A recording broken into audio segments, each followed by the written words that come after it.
They will start taking your real life and then they'll write it into the story. So you get to live it twice.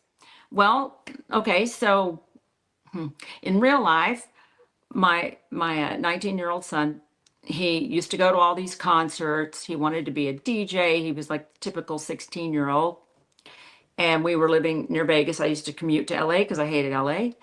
And he would go to all these concerts. He was hanging out with Panic at the Disco and, all these guys who were just getting started in Vegas. He was, doing that, and they were making him their promoter and all this. And he was getting overstimulated by all of the flashing lights and probably the grinding crazy music that also scrambles your brain with death death tone type frequencies.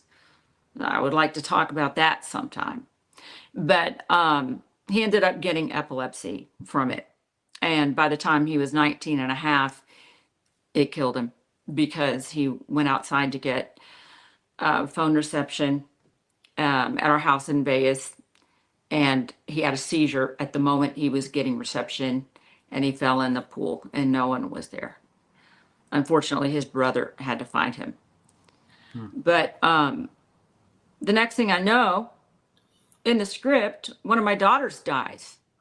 She gets hit by and killed in a car wreck, and I'm like, what? And I can't do that. I can't do this. This only happened like 3 weeks ago, or 2, or whatever, however many along, I don't know. But like, don't worry, we'll get you through it. Everybody's here for you, blah, blah, blah.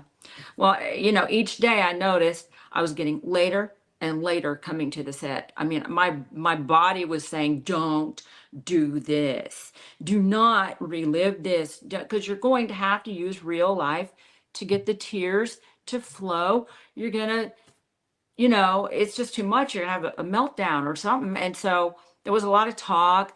People, were bad mouthing me. Look at her. She's late to the set all the time. Look at her. She's just acting like a drama queen. And what's all this? She keeps bringing up, she's still grieving. And it was really, really, I'm not kidding, horrific.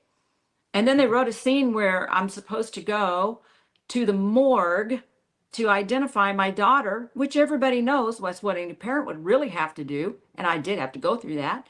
And they wanted me to reenact it, live it, and do this whole thing of grieving and holding her body and her toes and her hands and kissing their head like you do. And I wasn't going to do that. I said, I don't care. Fire me.